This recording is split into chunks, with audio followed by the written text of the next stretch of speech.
Très chers fidèles Internet des Aérotech TV officielle, la chaîne de référence, bienvenue sur votre émission Actualité politique. Je suis votre humble servante Carmen Aladjo, la diva. Merci de la confiance, merci de la fidélité.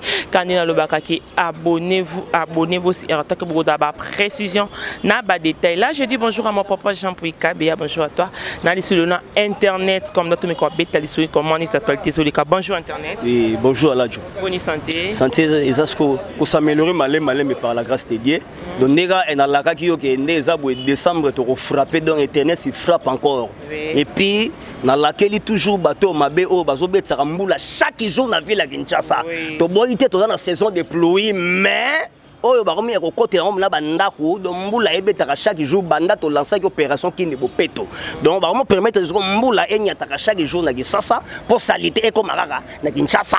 Donc pour tous les échecs une opération qui n'est pas péto. Il y a un don à lancer un appel d'abord dans toutes les églises catholiques, protestants, musulmans, kimbangistes, maïkari bino tout na pire esprit, boeb sabat na bino, bakoma kokomba balabala. Et ça a été sur fou les a eliboso le pan on faut fatiguer béton ya à longola té to lancer appel na l'église wana bosa la mité mamalamu po dernièrement Simon Kimbangu outi est mon chef et de l'état au remercier d'abord ndenge et to côté si courant na mai na nkamba to yoki yango me yebisa pe e bandimi na yo to banda ko kombola ka balabala sans que mutatinda parce que ndenge za déjà wana catholique yebisa bat na yo ba komba balabala ndenge église au respect liloba bango ba kombolaka déjà nzela biso so tozwa conscience wana ya ko kombolaka liboso ya lupangu na yo sans que mokonza mboka aloba na yo poto tonga mboka parce que bateau déjà basali 18 ans babomi Congo babandi ko 19e année na coalition na biso ba obomaka ka Congo ta kutu ndenge ba to la musaso insécurité comme isu e makasi ba ujana eza bango ba to bundisa biso lobi na kata parlement provincial ya ba Congo donc ba ça donc e ba des autres partis donc ba créer biso eloko mobwe poto koka ko sa sentir te yango to seng na peuple bozo a conscience tous les pasteurs te e mundimi na yo zo kombo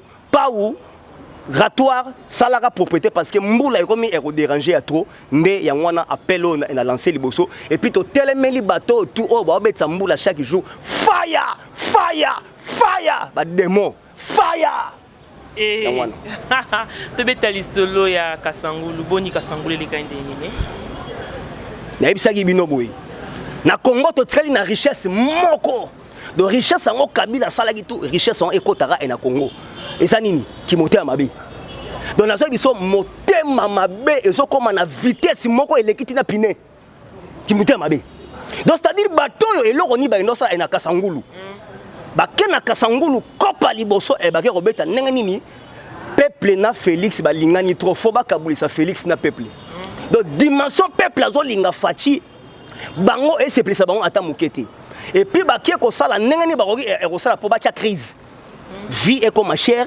crise est kota na mboka peuple alelaka dollar et mata insécurité kuluna simba toujours donc bakendaki e ko luka ndenge nini bakokabula kaka Félix na peuple pour bango babeti échec in échec ce que baro lingate que non yo mutoye lobi osala bolamu problème est anine Kabila osala nyonso en moyen d'argent de type wana ndenge za boye c'est un démon problème est anine afdel temps bakota soit aussi accord de l'émirat baloba que peuple a ko sa sortir na rien wana afdel donc ça d'abord faut étouffer peuple congolais Boma ba on anzala kulu na fezala classe à malongate donc tant osala babiloko wana tout peuple a comme affaibli tant peuple a comme affaibli au Kabuli mboka donc yango e bomoni na 18 ans nyonso abeti plus 19 ans au to compter bango po to sala bon déjà coalition sori et to comme année prochaine babeti 20 ans ya mpiaka donc bango ba koya jamais na esprit ya malonga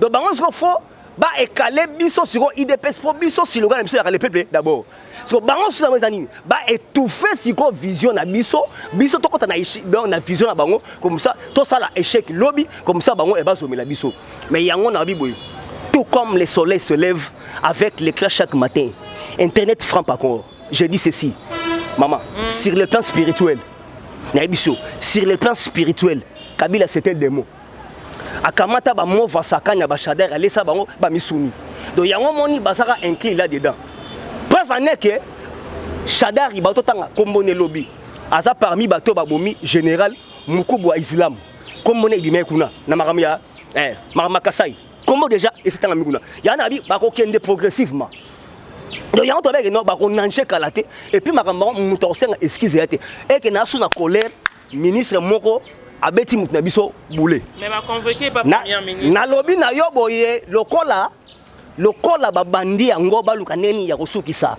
donc mutu akotika aza souté donc bango ntwaka biso ben ntwaka et puis tu sais bino boye to beta système ya 4-4-2 mais to changer sous tactique n'est déjà ebazawana avant le 20 décembre pour toi na décembre na ebisa yo que non internet frappe encore na décembre yo tito comme le 20 musika Kabila faut ba lokotaï ah OK ça déjà na avis de quitter là le côté pour akangama avis de quitter parce que déjà lobby na landi département d'état américain babi pour affaire Kabila il a pas esquisse donc affaire wana est concerné na lobby boye Kabila banda mabe avant Fatiaya donc ba mabe na ye ezolanda ye donc soyo olona mabe orobuka mabe olona malamu orobuka et malamu siko elandi siko donc ça déjà na avis de quitter il doit quitter la RDC donc faut longwango avant fin décembre donc soki a teti bon mona Yaya Jammeh oh boka histoire ya Yaya Jammeh et ça la Yaya Jammeh azaki ancien président ya Gambie azuite na élection à Bolongwa liboso andimi adversaire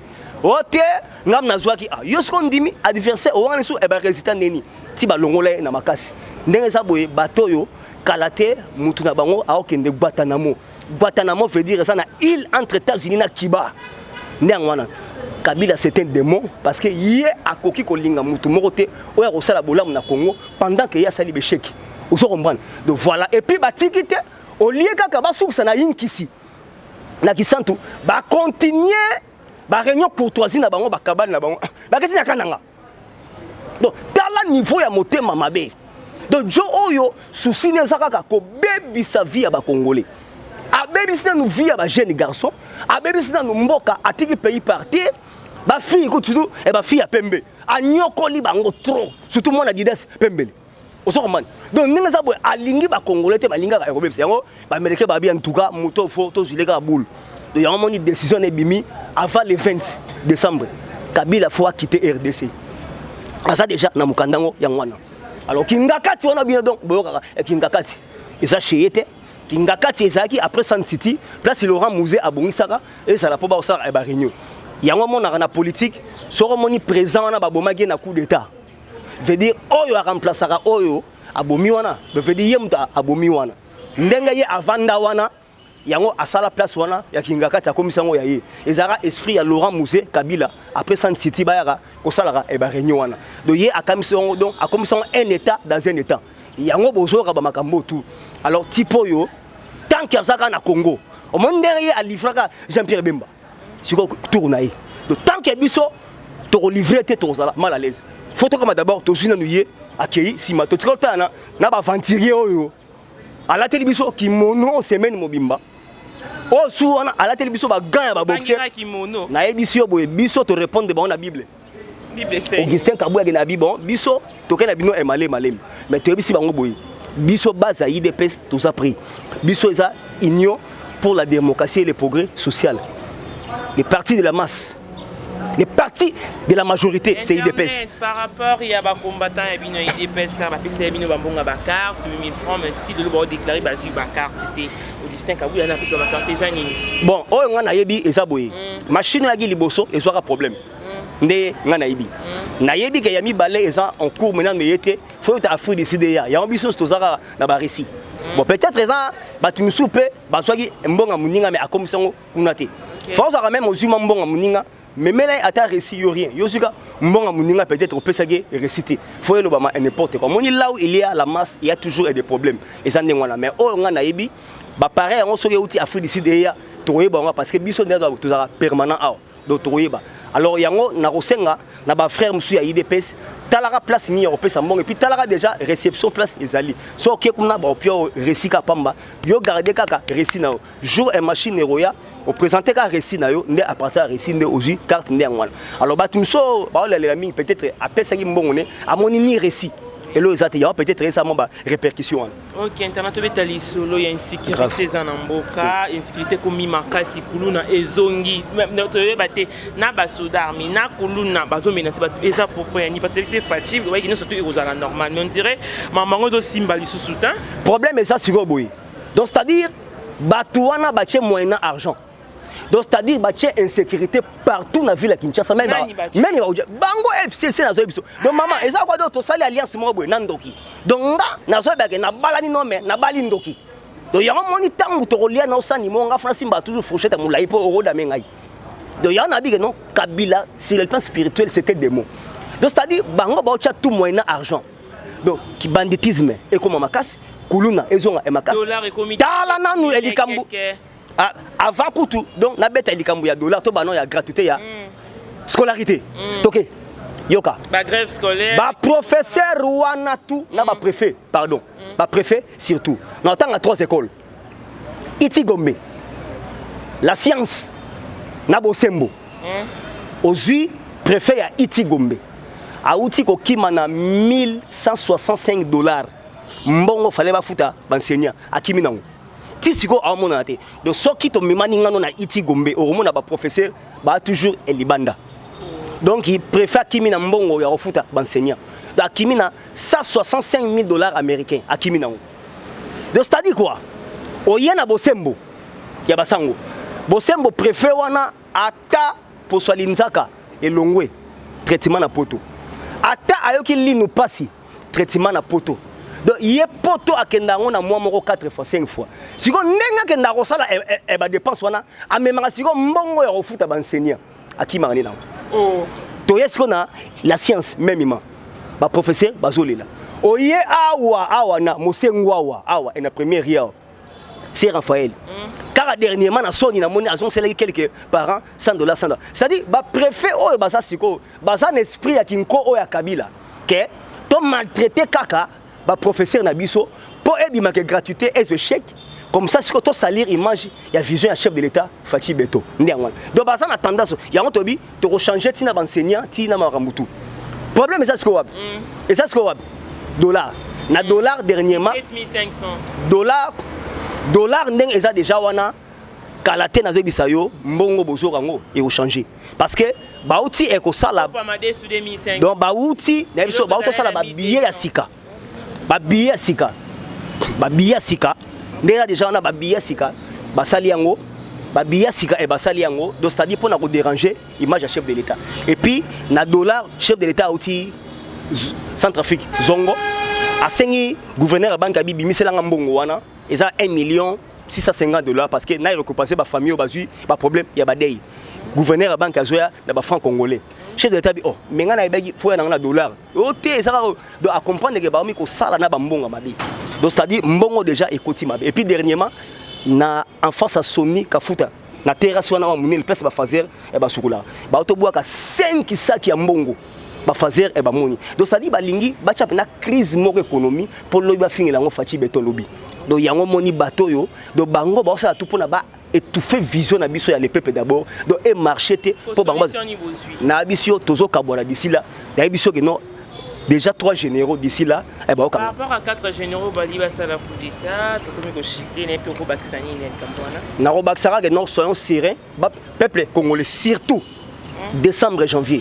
Et ça, moi, on m'a dit que chef de l'État. Alors, biso, premier gendarme, il y a Fachi Beto, ils ont biso, pas policier, peuple congolais. D'abord, à topé, ça nous, meilleur V parce que les 3, ils ont la journée mondiale des personnes vivant avec handicap. Liboso, lundi, donc dimanche et le 1er décembre, il y a journée mondiale il y a sida. Et puis, Kalate a s'adressé à la nation Boroyo Kaye entre parlement et la chambre haute.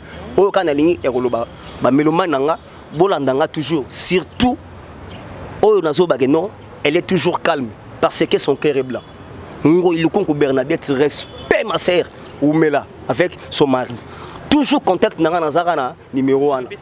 Oyo ka wana bo bengela ngana nazui WhatsApp te. Mais numéro nanga ezali plus 243 89 51 80 773 wana so bengi ozunga na rien que na téléphone avant que o misusu et ya wana. OK, mot de la fin mot de la fin to aboye bagarre c'est bandi. Bana poto boye bango ke bagarre c'est bandi. Donc biso na bato yo parce que tolobagi ena bango biso to sangana poto kamba mboka mais bango balingi ba étouffer volonté peuple do yango bagarre bandi do biso na bato yo boye bango to kabona kaka mabe donc ndango wana do boye bango kalate bozo yoka bazo nanger parce que ti les 20 ans boroyoka mutu na bango bazo lokota ye azo bima ake luka mboko osala en attendant ba Guinée ba nini ezo zela voilà mot de la fin de yango. OK, là tout ça qui na internet on les a ba propos internet soit na ba remarque to ba reproche au commis numéro internet les numéros dans pesant to répondre bino. Là j'ai dit merci à toute l'équipe technique devant mon papa Jean-Pierre, merci à toi, merci à mon caméraman trouvé Jonathan Sangwada qui derrière la caméra, pourquoi pas mon réalisateur Andy Lumisa, merci à toi. Quant à moi Carmen Aladjo, on se voit sur un nouveau numéro. Bye bye.